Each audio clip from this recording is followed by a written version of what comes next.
c'est plus aléatoire, il faut le taxi, le stop, des fois il y a des bus, mais rien n'est sûr, surtout le samedi et le dimanche, si vous venez le samedi et le dimanche. Donc voilà, mais enfin cela dit, on peut y venir. Alors donc, qu'est-ce qu'il y a à voir là? Il y a à voir leur maison vraiment conservée dans l'état où elle était pour la partie qu'ils ont habitée. La partie qu'ils n'habitaient pas a été un petit peu modifiée parce qu'il faut y accueillir du public aujourd'hui, évidemment. Personne n'a une maison privée. Donc voilà, aujourd'hui on y accueille du public. On en accueille même de plus en plus. Moi, c'est ça qui me réjouit parce que, vous voyez, il est mort en 82. Bon, ça fait 30 ans. Quelqu'un qui a 40 ans, 45 ans aujourd'hui, si on prend. En gros, c'est quelqu'un qui n'a pas connu quoi que ce soit de la vie, de la période, de l'histoire d'Aragon. Donc, on est dans la transmission. Nous, on est dans la transmission. Il faut expliquer, réexpliquer, redonner envie, recréer de l'envie de découverte, etc.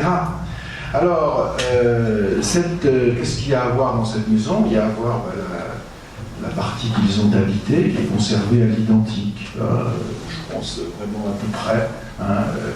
C'est-à-dire qu'il n'y a pas eu d'habitants entre Aragon et le fait que ça devienne un lieu public.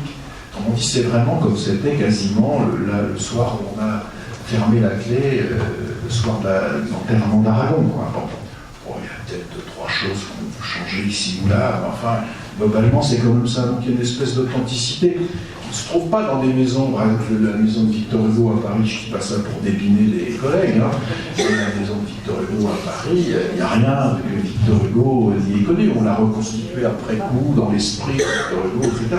Même chose pour Chateaubriand. Là, au contraire, voilà, vous avez l'authenticité. Oui, absolument.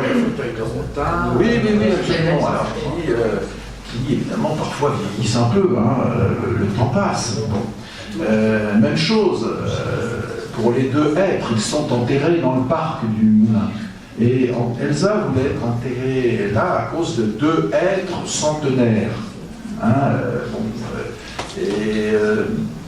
Bon, elle est finalement, au moment ils ont obtenu l'autorisation, c'est être enterré en dehors d'un cimetière, chez soi, etc. Bon, donc là, ils sont enterrés là tous les deux, dans notre grand lit à 2 places, où je suis attendu, comme disait Aragon, dans ce merveilleux poème dédié à Rostropovitch. Et aujourd'hui, les êtres, ils étaient déjà centenaires. Et là, les êtres ont disparu. Il y en a de vieillesse, il a fallu l'abattre parce qu'il était dangereux, il pouvait tomber. Et puis l'autre, la fameuse tempête de décembre 98 ou 99. Bon.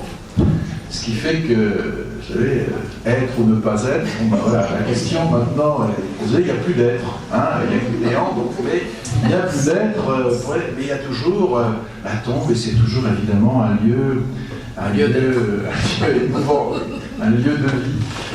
Voilà, on a un grand parc, on fait des expositions. Tenez, puisqu'on va fêter et célébrer cette année le 30e anniversaire de la mort d'Aragon, je vous invite,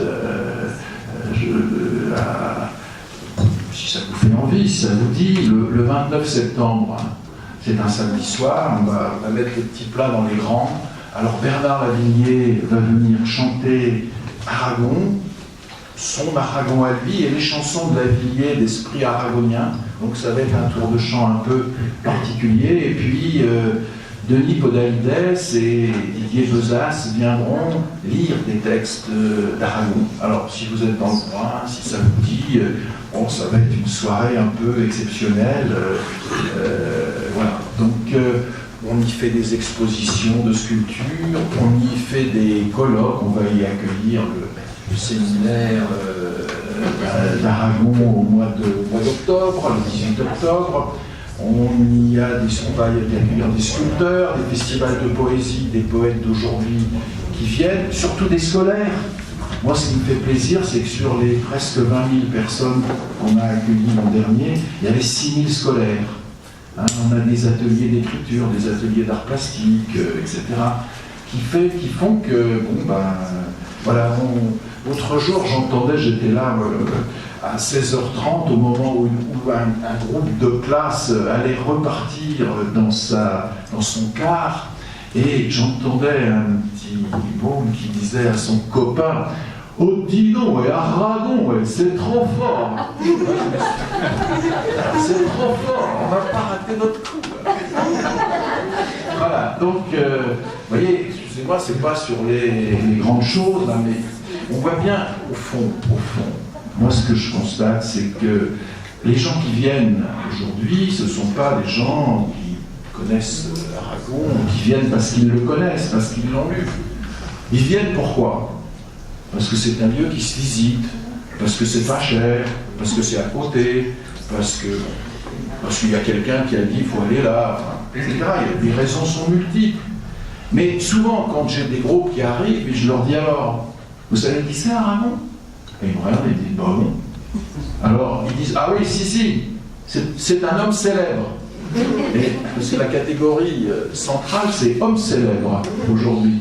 Alors je leur dis oui, mais pourquoi il est célèbre et tout? Alors je croyais que je devais me répondre parce qu'il a écrit, etc. Ils me disent bah parce qu'on visite sa maison. Ah non, mais pourquoi ça se voit qu'il est célèbre, c'est qu'on visite sa maison? Et non, mais je ne me moque pas du tout en disant ça. Au contraire, j'essaie de comprendre comment et pourquoi les gens pensent ça. Parce que moi, ça m'aide beaucoup à concevoir la visite de la maison. Et quand je dis, alors, mais citez-moi des poètes que vous connaissez. Alors, savez-vous quel est le nom qui vient le plus souvent? La Fontaine. Et on comprend pourquoi. Hein, le corbeau et le renard, le lièvre et la tortue, les récitations à l'école, etc. La Fontaine.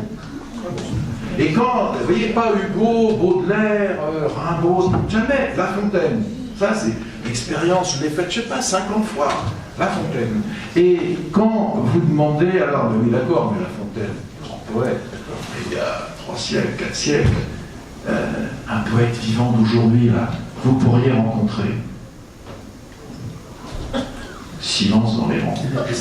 Et parfois, dans la visite, lorsqu'on se connaît un peu mieux, hein, parce que toutes les visites sont guidées, lorsqu'on se connaît un peu mieux, il y a des gens qui viennent vous dire, mais dis donc, ça existe toujours les poètes? Oui, ça dit toujours les poètes. C'est-à-dire qu'en gros, ils en ont entendu parler à l'école, ils n'en entendent plus parler aujourd'hui parce qu'à la télé, à la radio, tout ça, on ne parle plus jamais de poésie. Donc ils se disent ça a existé, ça n'existe plus. C'est facile de comprendre pourquoi. Donc vous voyez, mon idée, moi, c'est de concevoir la maison, qui est un lieu où l'on vient sans complexe, parce qu'on en a une soi-même. On habite dans une maison. Bon. Donc on vient visiter une maison, ça paraît pas difficile, si vous voulez. Si vous dites lisez un livre, oh là là. Vous savez qu'aujourd'hui, les élèves, quand vous leur dites il faut lire le Aragon, il faut lire par exemple Aurélien. La question qu'ils posent, c'est pas quel est l'auteur d'Aurélien, c'est combien ça fait de pages. Hein, bon, alors si vous leur dites 660, vous êtes sûr de résultats. Bon. Donc, Aragon, il a écrit des trucs longs souvent. Bon. Alors, je reviens à mon affaire. La question, c'est de concevoir la visite de la maison, au fond, où les gens viennent sans effort, pour de pures raisons de loisir, pour essayer de profiter de cette visite, pour leur faire découvrir le continent Aragon, pour leur donner envie de connaître.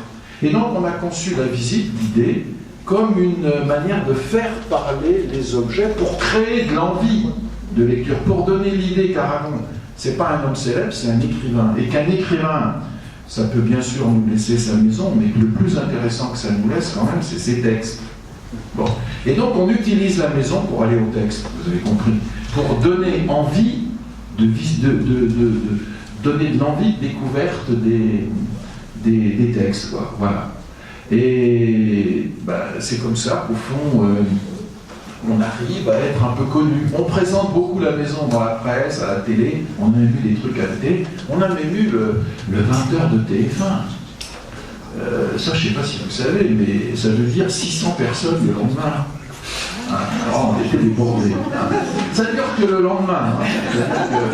C'est jamais très profond, mais c'est voilà. Bon, donc, je m'excuse de vous dire ça, mais je vous voudrais vous donner envie de venir, parce que c'est quand même un lieu, même si vous connaissez bien, comme c'est manifestement votre cas, Aragon, c'est un lieu assez émouvant, assez, vous voyez, il y a des spectres qui volent quand même pas mal quoi, dans la prairie. Là. Alors, c'est bien de les rencontrer, c'est bien de les saluer. Voilà. Donc, je vous y donne rendez-vous. Vous allez sur le site internet, Maison Elsa Triolet Aragon.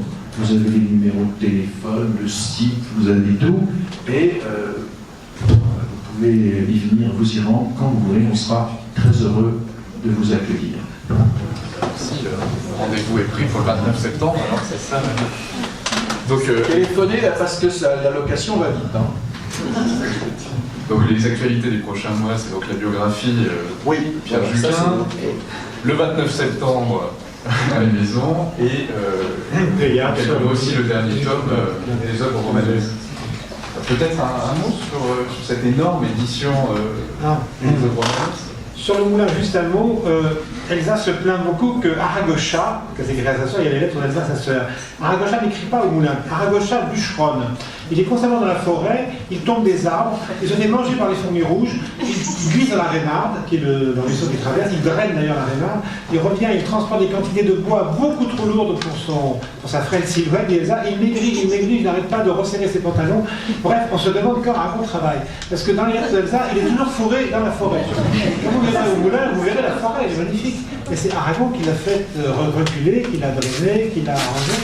Et il a des activités, il joue aux Indiens, et Elsa, et ça n'est pas prêt de s'arranger. Alors oui, au propos des propos d'enfants sur Aragon, Albert Thévy racontait, il avait laissé un livre d'or dans l'expo itinérante de Aragon-Elsa, et une petite fille avait écrit « À l'école, on m'avait parlé d'Harpagon. Ce monsieur Aragon me paraît plus sympathique. » assez touchant, je trouve. Pléiade, ça a commencé en 97, enfin, le premier tome est paru en 97, donc je me suis mis en 96. C'était un truc à l'arracher parce qu'il y avait une première équipe qui a été virée. On m'a confié in extremis la fabrication du premier volume. Vous comprenez les conflits dont je parle. Ça n'a pas fait beaucoup d'années parmi la première équipe, vous en doutez, mais enfin maintenant c'est à peu près, il y a prescription, c'est à peu près arrangé. Et donc en un an il a fallu sortir, c'était calé sur la naissance d'Aragon, le centenaire 97. Bon. 1897. Donc le premier volume qui comprend à la fois des proses surréalistes, moi je m'occupe des romans, sauf que j'ai fait Les Plaisantes Vallées dans la poésie dirigée par Barbaran, mais je fais essentiellement les 5 volumes de romans.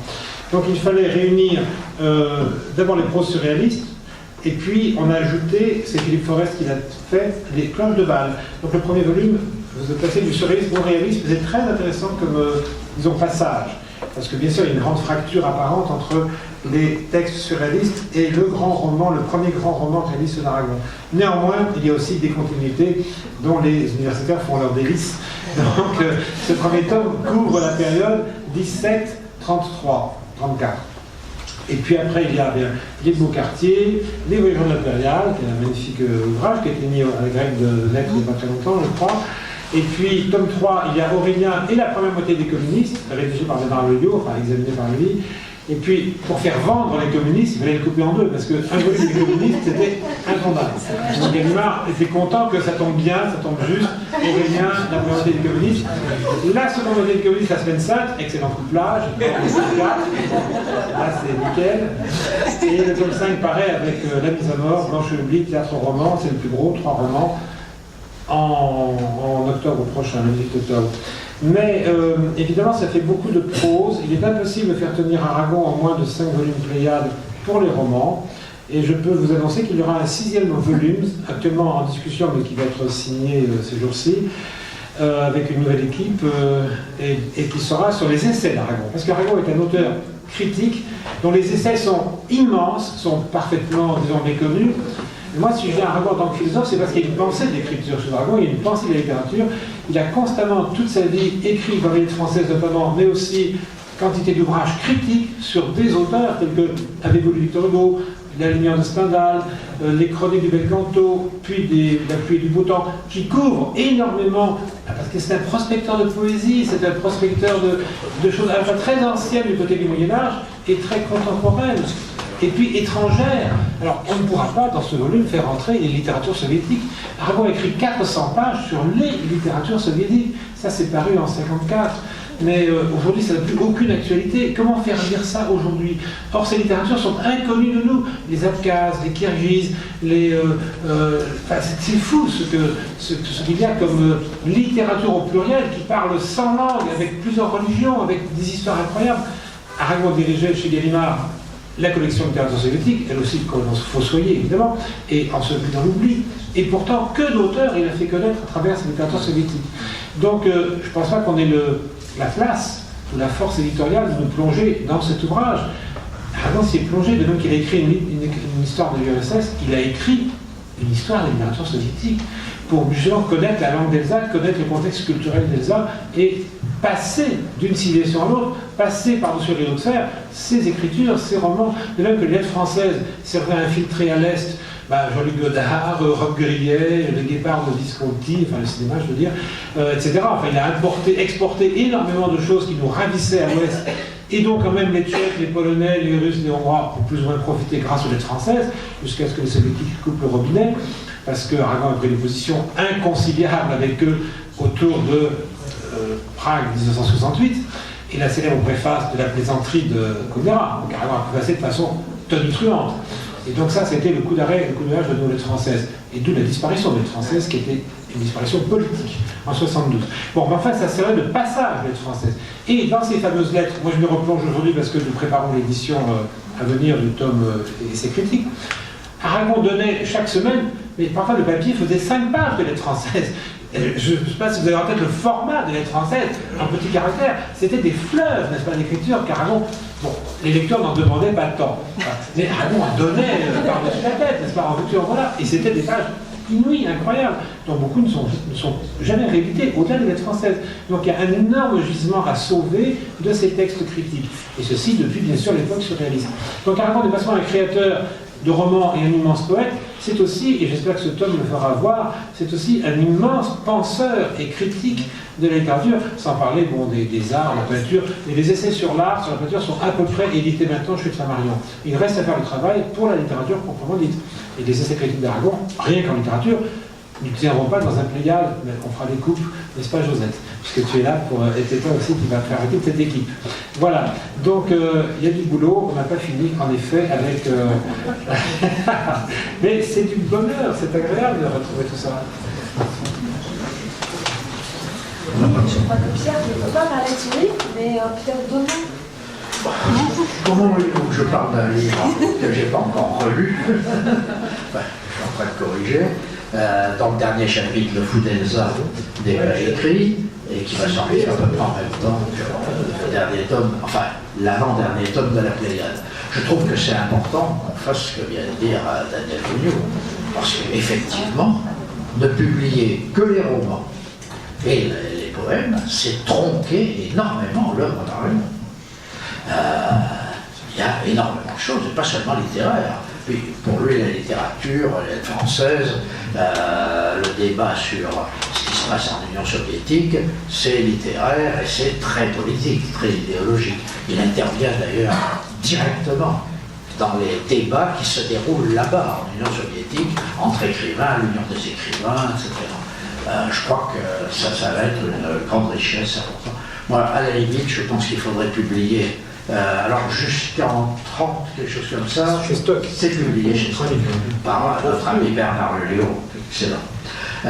Mais il faudrait publier, il manque à peu près rien. Il faudrait publier tous les articles de ce soir. Moi je les ai tous lus. Je les ai. Moi je vais faire un petit chapitre rikiki là-dessus, il est fait. Mais ça donne envie vraiment de les lire, y compris du point de vue de l'écriture. Il y a des choses magnifiques dans ces. Pas tous, hein. Parce qu'il faut voir Aragon, moi j'ai vu, on discute comme ça, l'après-midi. La question pose effectivement, quand écrivait-il? La nuit. La nuit. C'est un homme qui ne dormait pas, très peu. Hein. Parce que toute la journée il causait, il faisait ce qu'on a envie de faire, il téléphonait, il s'occupait de différentes choses politiques, il était actif, il a dirigé longtemps des journaux et il était là. Alors évidemment, la caractéristique une des caractéristiques, il est infini, de la personnalité d'Aragon, c'est aussi qu'il écrivait ses romans en parlant. Quand vous avez dans l'oreille les récits d'Aragon variés, auxquels il finissait par croire, avec toujours une petite distance, même quand c'était inventé, et quand il inventait, il y avait toujours quelque chose de vrai. C'est ça qu'il faut chercher. Qu'est-ce qui est vrai? Il écrivait ses romans, vous les retrouvez. Il racontait, puis c'est comme Jacques le Fataliste de Diderot. Un roman, hop, on enchaîne sur un autre roman qui en a. C'est toujours les poupées russes dans les romans comme ça. Je dis les romans gigognes. Il parlait comme ça pendant des heures. À la conférence de rédaction, qui était, je crois, le mercredi matin, à 11h, aux Lettres françaises, ça se passait dans son bureau, alors il y avait les élus, et puis ceux qui pouvaient être là. J'ai été là en 68, c'était pas triste. Hein. Aragon, déchaîné, un lion. Il parlait pendant 2 heures, c'était fascinant. Et on le retrouvait. Il écrivait à peu près à la vitesse à laquelle il parlait. Une observation de sa grande amie de jeunesse, une de ses amies et traductrice, Anna Josephson, qui dit « Les Français sont éblouissants pour parler d'américaine.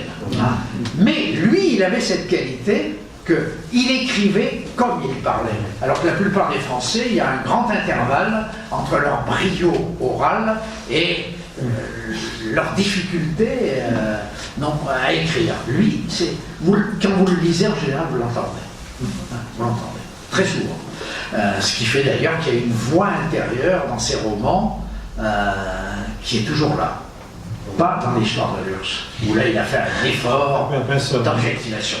Juste une lecture très brève d'Aragon journaliste. Il aurait été moins grand romancier s'il n'avait pas été ce grand journaliste qui a dirigé Ce Soir. Et voici ce qu'il dit de son enthousiasme à diriger Ce Soir, qui était en même temps un calvaire, une croix immense et écrasante. Mais ça a été une école de l'écriture. Et il écrit ceci dans l'œuvre poétique, donc 30 ans après. « Je ne peux pas penser à tout. Le monde est un habit trop grand pour mes rêves, mes cauchemars. Qui on a tué? Qui s'est jeté de la tour Eiffel? Ou la corde rompue sous les pieds du danseur au-dessus du Niagara? Ah, perpétuel pile ou face d'apprendre avant tout le monde, de crier plus haut que le vent, l'avion brisé, la chute d'un souverain, le déballez-moi ça de l'univers. » Ça, c'est une de ses grandes... Là, il aimait le déballez-moi ça. Il avait des expressions comme ça, qui venaient de son époque, de sa jeunesse. Hein. Il avait imaginé, voilà, et quand il a rencontré Gorky a lancé l'idée que des écrivains du monde entier, progressistes, écrivent chacun un article sur ce qui s'était passé dans une journée. Et que ça n'a pas été fait, hein. Ça a été commencé, ça n'a pas été fait. Mais c'est pas tombé dans l'oreille d'un sourd. Chez Aragon, il y avait une accumulation extraordinaire de tout ce qui passait. Il captait, il le gardait, et ça pouvait être réactivé, ressortir. Alors, quand il dirigeait Ce Soir, il a commencé par faire peu d'articles. C'est une bête de presse. Hein. Il a quand même... Ce Soir a été créé, vous voyez le titre d'ailleurs, pour concurrencer le journal de Lazareff, Pierre Lazareff, par le soir. Il lui a piqué 200 000 lecteurs en quelques mois. Et quelques journalistes. Et il y avait beaucoup. Il a piqué des journalistes et il avait fait venir des journalistes de partout. Une équipe qu'on a retrouvée après un peu partout. Il avait imaginé des trucs qu'on ne pourrait même pas faire aujourd'hui. Dans le premier mois, il publiait chaque jour la photo d'un gamin prise dans Paris au hasard. Et il disait, celui qui se reconnaît, il a droit, etc. Vous le voyez, mais lui, il s'en foutait. Et ça a eu un immense succès. À un moment, les choses se sont tendues. C'est devenu très grave dans notre histoire. D'ailleurs, en travaillant comme ça, je crois qu'il faut qu'on repense aussi notre propre histoire. C'est Munich, qui est quand même une chose en partie occultée, et pourtant très présente à l'arrière-fond de la conscience nationale des Français. Je suis de ceux qui pensent que s'il n'y avait pas eu Munich, la capitulation des Occidentaux devant Hitler et Mussolini, il n'y aurait pas eu Auschwitz. Ou du moins, ça aurait été beaucoup plus difficile. Et Aragon l'a senti tragiquement. Thorez aussi, on voit. Il y a des photos de Thorez, un mois avant, où il est ce jeune combattant. Il était tout jeune, hein, il avait 38 ans. Dynamique, choufflu, le gars du Nord, qui croyait encore, et un mois ou un mois et demi après, il allait tirer les photographies avec Dolores Ibarruri, la passionnariat espagnole. Il sent que la tragédie a commencé. Munich, ça a été terrible. Et Aragon, là, il a une idée. Il reprend l'idée de un jour dans le monde, un jour du monde, dans le monde, et il le fait tout seul. Tous les jours. Et avec cette gymnastique incroyable qui consiste à prendre un petit incident qui s'est produit dans Paris, un film qu'il a vu au Balzac, qui existe toujours, des tas de choses incroyables, ou bien un grand événement. Et il met tout ça bout à bout. Parfois il y a une page entière. Pas souvent. Souvent une grande demi-page, mais enfin, les journaux de l'époque, c'était immense. Hein. Une autre fois, c'est un débat avec Monterland, etc. Tous les jours, sauf vers la fin, en 1939, il part aux États-Unis, et ça s'espace davantage. Et c'est extrêmement intéressant. Déjà du point de vue du contenu, et du point de vue du style, et le plus beau, c'est la fin, c'est-à-dire 3 articles, je crois, sur le franchissement des Pyrénées par Opertus, par les troupes espagnoles républicaines qui fuient devant l'armée de Franco. Ils sont vaincus. Aragon était avec Elsa. Ils songent d'ailleurs à adopter un petit enfant, mais ils n'ont pas fait. Ils n'ont pas pu le faire. Il y a Machado là, qui va mourir, etc. C'est une source directe qui passe dans le prologue du grand roman Les communistes. Je dois vous dire, mais je ne suis pas littéraire, pas expert, Daniel ne sera peut-être pas du tout de mon avis. À mon avis, les 3 articles du journal ce soir sont meilleurs que la ressucée romanesque du début. Mais c'est un sentiment complètement subjectif. Hein. Ça ne repose sur aucune analyse, ni de texte, ni grammatical, mais je le ressens comme tellement pris dans l'action, et ça l'a hanté toute sa vie. C'est un rétirable. Hein. Ils sont arrivés comme ça. Mais très beau texte d'Elsa aussi. Très beau texte d'Elsa. J'ai perdu mon cœur au Boulou. Voilà. Le Boulou, c'est la ville frontière avec l'Espagne. J'ai perdu mon cœur au Boulou. Si vous croisez ça, c'est peut-être plus facile à trouver. Oui, les 3 textes. Mais il faut les rééditer. Et puis, après la guerre, il reprend ce soir, il ne voulait pas.